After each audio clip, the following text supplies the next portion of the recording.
ایک شخص نے مجھ سے پوچھا کہ آپ ذاکر نائک کے بارے میں کیا رائے رکھتے ہیں، آپ کا کیا رائے ہے؟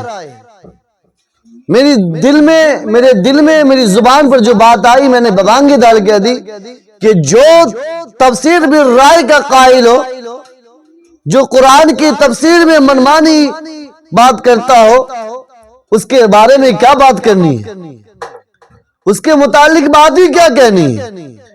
دنیا بھر میں اس کے فالور بے شمار ہیں۔ میں ان تمام بلیک فالوروں کو کہنا چاہتا ہوں، ذاکر نائک کے محبین سے کہنا چاہتا ہوں، ذاکر نائک کے تقریر سننے والے انجینئر کی تقریر سننے والوں کو کہنا چاہتا ہوں، بتلانا چاہتا ہوں کہ میرے پاس آؤ، مجھ سے رابطہ کرو، علماء حق سے ملو، بتلاؤ کہ جب کسی کو کڈنی کی بیماری ہو جاوے، اس کا آپریشن کرانا ہو، کسی موچی کے پاس جاؤ گے کہ اس کے پاس بھی بڑا تیز ہتھیار ہوتا ہے، کوئی یوں مارے گا کڈنی نکال کر باہر کر دے گا، کراؤ گے نہیں؟ کیوں؟ کڈنی اسپیشلسٹ کے پاس جائیں گے۔ کسی کو برین ٹیمر ہو گیا ہو، برین میں ٹیمر ہو، وہ کس کے پاس جائے گا؟ نائی کے پاس جائے گا کہ اس کے پاس بہت بہترین اسطورہ ہوتا ہے، وہ یوں مارے گا اور الگ کر دے گا؟ نہیں، سر کے بہترین ڈاکٹر سے ملے گا، پٹنہ جائے گا، دلی جائے گا، بمبے جائے گا، مہاراشٹرا جائے گا، بنگلور جائے گا، نہ جانے دنیا بھر کی چکر لگائے گا، اسپیشلسٹ کی تلاش کرے گا۔ لیکن جب دین کی بات آتی ہے تو تمہاری عقل کہاں مر جاتی ہے؟ تمہاری عقلوں پر پردہ کیوں پڑ جاتا ہے کہ پھر انجینئر کی بات پر کیسے اعتماد ہو جاتا ہے، پھر ڈاکٹر ذاکر نائک کی بات پر کیسے اعتماد ہو جاتا ہے؟ لوگ کہتے ہیں وہ تو اتنی مفصل طریقے سے قرآن کو بتلاتا ہے، قرآن کے حوالے سے گفتگو کرتا ہے۔ ارے قرآن کی آیت ہی تو پڑھتا ہے، لیکن ترجمہ وہ اپنے اعتبار سے کرتا ہے، کس جگہ وہ ڈنڈی مارتا ہے تمہیں کیا پتا؟ تمہیں اس کا کیا علم ہے کہ وہ کہاں پر ڈنڈی مار رہا ہے، کہاں پر وہ اچک لے رہا ہے؟ اس کا عقیدہ سلف صالحین کے عقیدے سے الگ، ائمہ مجتہدین کے عقیدے سے الگ۔ وہ امت میں ایک فرقہ ہے، ایک فتنہ، ایک انجینئر بھی ہے جو پاکستان کا، اس کی بھی تقریر کو ہرگز مت سنو، اس کے کلپ پر، اس کے چینل پر ہرگز مت جاؤ۔ اور ڈاکٹر ذاکر نائک کے بارے میں تو میں اعلی الاعلان کہتا ہوں، اعلی الاعلان کہتا ہوں، ایک کتاب آتی ہے، ایک بک، تقریباً 300 صفحے سے زیادہ پر ہے مشتمل وہ کتاب، ذاکر نائک کی حقیقت۔ کسی کو میسر ہو تو مطالعہ کرے، اس کو بار بار پڑھے، سمجھے، اور پھر بھی خود خلجان رہ جائے تو اہل حق علماء دیوبند سے رابطہ کرے، علماء احناف سے رابطہ کرے، انشاءاللہ تعالی وہ مکمل ان کو تشفی دلائیں گے۔ کیسی دنیا ہے کہ جب کسی چیز کی بات آتی ہے تو لوگ اس کے اسپیشلسٹ کو تلاش کرتے ہیں۔ مثلا ہمیں کپڑا سلوانا ہے تو درجی کے پاس جائیں گے، بال کٹانا ہے تو نائی کے پاس جائیں گے، جوتا سلوانا ہے تو موچی کے پاس جائیں گے، ڈرائیوری سیکھنی ہے تو ڈرائیور کے پاس جائیں گے۔ لیکن جب دین سیکھنے کی بات آتی ہے تو ڈاکٹر ذاکر نائک کے پاس علماء نظر نہیں آتے، علماء نظر نہیں آتے، انجینئر کے پاس۔ ارے اپنی اس عقل کے پردے پر جو پردہ پڑا آپ کی عقل پر، اس کو چاک کرو، علماء سے رابطہ کرو۔ یہ علماء نائبین رسول ہے، رسول اللہ صلی اللہ تعالی علیہ وسلم کی لائی ہوئی شریعت کو کما حق یہ علماء بیان کر سکتے ہیں۔ اللہ کے پیارے نبی محمد الرسول اللہ صلی اللہ تعالی علیہ وسلم نے آج سے تقریباً 1450 سال پہلے ہی بیان کیا کہ جہلا فتوے دیا کریں گے، وہ خود گمراہ ہوں گے اور اپنے فتووں کے ذریعے پوری قوم کو گمراہ کریں گے، پوری قوم کو برباد کر دیں گے، پوری قوم کو ضلالت و گمراہی کے راستے پر ڈھکیل دیں گے۔ لوگ فالور بنے پھرتے ہیں، ذاکر نائک کے اسٹوڈنٹ بنے پھرتے ہیں، انجینئر کے اسٹوڈنٹ بنے پھرتے ہیں۔ انہیں بات سمجھ میں نہیں آتی کہ جب ہمیں کوئی چیز سیکھنی ہوتی ہے تو ہم انہی لوگوں کے پاس جاتے ہیں، جب دین سیکھنا ہوتا ہے تو پھر یہ ڈاکٹر کے پاس کیوں؟ ڈاکٹر کے پاس کیوں؟ انجینئر کے پاس کیوں؟ کیا دنیا میں علماء نہیں رہے؟ ڈاکٹر ذاکر نائک کا عقیدہ میں آپ کو بتلاؤں، آپ کے آنکھوں پیروں تلے سے زمین نکل جائے گی، آپ کی آنکھیں چکا چوند ہو جائیں گی، کلیجہ منہ کو آ جائے گا، سینہ پھٹ جائے گا۔ اس نے قرآن کے خلاف تفسیر بالرائے کا اس کا عقیدہ ہے، جبکہ تمام اجماع امت اتنے بڑے بڑے علماء گزرے، کوئی اس بات کے قائل نہیں تھے کہ قرآن میں تفسیر بالرائے جائز ہو۔ دارالعلوم دیوبند کا نام سنا ہے؟ دنیا میں ان کا اس مدرسے کا سکہ چلتا ہے۔ اللہ نے وہ مقبولیت،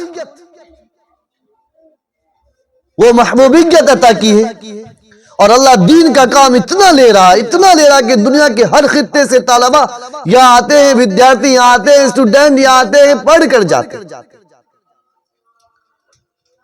کبھی بھی تعصبانہ دین سے انحراف کا کوئی فتویٰ جاری نہیں کی۔ اس لیے روز اول سے لے کر ابھی تک ساری دنیا کا اجماع ہے کہ دارالعلوم دیوبند کے فتوے کو لوگ اپنے سروں پر رکھتے ہیں، اپنی پیشانیوں سے لگاتے ہیں، اپنی آنکھوں سے لگاتے ہیں، ہونٹوں سے چومتے ہیں۔ دارالعلوم کو عظمت کی نگاہ سے دیکھا جاتا ہے۔ آئیے دارالعلوم کے فتویٰ کو آپ کو سناتا ہوں۔ دارالعلوم کے فتوے میں کیا کہا جاتا ہے؟ میری بات میں جان نہ ہو، میری بات میں کمی ہو سکتی ہے، نقص ہو سکتی ہے، میری بات میں عیب ہو سکتی ہے، لیکن دارالعلوم کی بات کو کوئی نہیں کاٹ سکتا، کوئی نہیں کاٹ سکتا۔ لوگوں، ان لوگوں کی تقاریر سننا بند کرو، ان کے اسٹوڈنٹ اختیار جو کر رکھے اسے بند کرو، آپ علماء سے رابطہ کرو۔ انجینئر کا طالب علم اسٹوڈنٹ مت بنو۔ ایک پاکستان کا مرزا انجینئر ہے، وہ اپنے آپ کو بہت بڑا کہتا ہے کہ میرا مقابلہ کرانا ہے تو تقی عثمانی سے کراؤ، جو ہر طبقے کا بڑا ہے نا اس سے میرا مقابلہ کراؤ۔ ارے بارے اکابر کا تو جوتے کی دھول بھی نہیں ہے، ہم تو تجھے ان اکابر کی جوتوں کا دھول بھی نہیں سمجھتے۔ پہلے ان کے شاگردوں سے مقابلہ کرو، پہلے ان کے شاگردوں سے قوت آزمائی کرو، پھر آگے بڑھنے کی سعی کرنا، آگے بڑھنے کی کوشش کرنا۔ فتوائے دارالعلوم دیوبند کا جواب آپ سنیے، سوال آیا ہے ایک صاحب کا، اس پر جواب جو دیا ہے وہ سنیے۔ ڈاکٹر ذاکر نائک صاحب کے بیانات میں صحیح عقیدے سے انحراف ہے، بیانات میں صحیح عقیدے سے انحراف ہے، قرآن کریم کی تفسیر میں تحریف ہے، قرآن کریم کی تفسیر میں تحریف، من گھڑت، من مانی تفسیر کرتے ہیں، سائنسی تحقیقات سے مرعوبیت رکھتے ہیں، اسلام مخالف باتیں کرتے ہیں، فقہی مسائل میں سلف صالحین اور جمہور امت کی راہ سے روگردانی جیسی گمراہ کن باتیں پائی جاتی ہیں۔ نیز وہ امت مسلمہ کو ائمہ مجتہدین کی اتباع سے پھیرنا چاہتے ہیں، مدارس کی کوئی خاص ضرورت نہیں سمجھتے، عوام کو علماء سے دور کرنا چاہتے ہیں، عوام کو علماء سے دور کرنا چاہتے ہیں، عوام میں بدگمانی پیدا کرنا چاہتے ہیں۔ یہ دارالعلوم دیوبند کا فتویٰ ہے، سارا آپ کو پڑھ کر نہیں سناتا، یہ بہت لمبا ہے، جو اہم بات ہے، جو ایک ایسی بات ہے جو قابل گرفت ہے۔ لوگوں، ذاکر نائک کی بات میں کہاں پر ڈنڈی ماری جاتی ہے؟ آپ ان سے ڈاکٹری کے مسائل پوچھو، کن سے پتہ کرنا ہے، دکھلانا ہے۔ ان کو جو انجینئر ہیں ان کے بارے میں، مکان کے بارے میں ان سے معلوم کرو کہ کیسا نقشہ بننا ہے، کتنے ستون یعنی کتنے پیلر دینے ہیں، کتنے کھمبے دینے ہیں۔ سڑکوں کے بارے میں ان سے پوچھو۔ دین کے بارے میں اگر معلومات کرنی ہے، دین کو سیکھنا ہے، دین کو سمجھنا ہے، تو علماء زندہ ہے، ہر موڑ پر علماء کھڑے ہیں، ہر جگہ علماء موجود ہیں۔ علماء سے سیکھو، ڈاکٹر سے ڈاکٹری لائن سیکھو، انجینئر سے انجینئرنگ لائن سیکھو۔ دین سیکھنا ہے تو علماء سے سیکھو، علماء سے۔ دوسرا ایک فتویٰ جو دارالعلوم دیوبند کا ہی ہے، وہ بھی آپ سماعت کیجئے، صرف جواب پڑھ کر آپ کو سنا رہا ہوں۔ آپ کے دوست نے صحیح کہا، کسی نے سوال کیا کہ میرے دوست ذاکر نائک کے تقریر کو سننے سے منع کرتا ہے، اس کا جواب ہے آپ کے دوست نے صحیح کہا ہے، ڈاکٹر ذاکر نائک عالم دین نہیں ہے، انہوں نے اہل حق اساتذہ علماء کرام سے استفادہ نہیں کیا، ان کا مبلغ علم اردو انگریزی تراجم کی کتابوں کا ذاتی مطالعہ ہے۔ اردو کی کتابیں پڑھ لی اور انگریزی کے ترجمہ پڑھ لی انگریزی کتابوں میں، بس سمجھ لیا کہ ہم بہت بڑے مفسر ہو گئے۔ ذاتی مطالعہ ہے، کسی سے انہوں نے سیکھا نہیں۔ ان کی تقریروں میں صحیح عقیدوں سے انحراف پایا جاتا ہے، وہ آیات قرآنیہ میں تفسیر بالرائے بھی کرتے ہیں اور فقہی مسائل میں سلف صالحین جمہور امت کے مسلک سے روگردانی بھی اختیار کر چکے ہیں۔ اس لیے ڈاکٹر صاحب کی تقریروں کو سننے اور ان کے پروگرام کو دیکھنے سے احتراز کرنا چاہیے۔ بات سمجھ میں آئی؟ یہ دارالعلوم دیوبند کا فتویٰ ہے۔ لوگوں، ایک کتاب حقیقت ذاکر نائک بازاروں میں دستیاب ہے، آپ اس کا مطالعہ کریں۔ یہ علماء کی ذمہ داری بنتی ہے کہ جہاں پر بھی اسلام کے اوپر فتنہ نے حملہ کیا، فرقہ نے حملہ کیا ہے، اہل حق نے اس کا جواب دیا، اہل حق نے اس کا جواب دیا ہے۔